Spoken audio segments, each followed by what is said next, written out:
My name is Jerry Stevenson, and I'm 100 years old now. But the truth is, my life didn't slow down at 85. It changed direction. I was living in a retirement community in Kansas, surrounded by quiet days and long evenings. I had already lived what most people would call a full life. I served during World War II. I worked hard, and I was married to the same woman for 73 years. When she passed away, the house felt empty in a way I can't fully explain.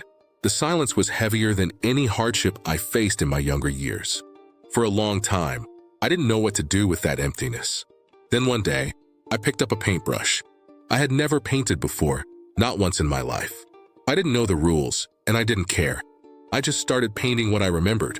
The places I'd seen during the war, the colors of the fields I used to walk through, the way my wife used to sit by the window in the afternoon light.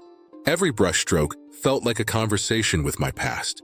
When I paint, I don't feel my age. I feel close to her again, close to the man I used to be and the life we built together. I don't paint for money or praise. I paint because it gives my days meaning. It gives me peace. If there's one thing I've learned, it's this. It's never too late to begin again.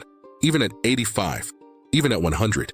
If you're hearing this now, you probably heard my first story about how I found painting at 85. But what I didn't tell you then is what painting gave back to me. After my wife passed, I wasn't just lonely. I felt invisible. Days blended together.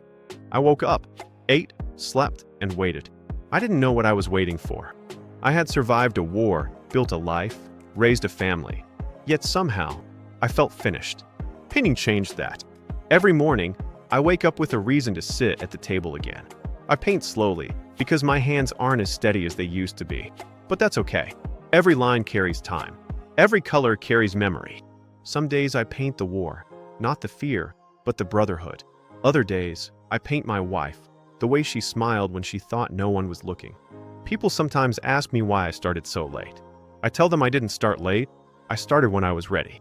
At my age, you don't measure life in years anymore.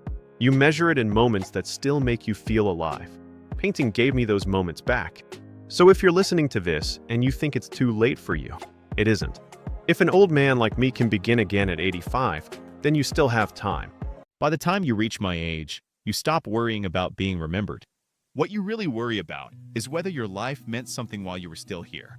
I used to think my story ended when my wife passed away. 73 years together, and then suddenly, I was alone.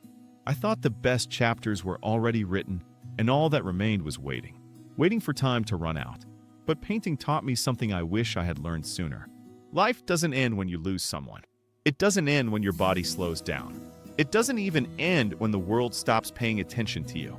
Life ends when you stop giving yourself permission to feel, to create, to hope.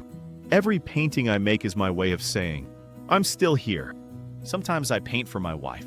Sometimes I paint for the young man I once was. And sometimes I paint for people I'll never meet. People who think it's too late to change their lives. If I could leave you with one truth, it's this. You don't need to be young to begin. You don't need permission. And you don't need talent. All you need is the courage to try one more time. I started again at 85. And now, at 100, I can tell you, beginning again was the bravest thing I ever did. If an old man like me can begin again at 85, so can you. Like this video so others can hear this message too. And subscribe. There are more stories coming that might change the way you see life.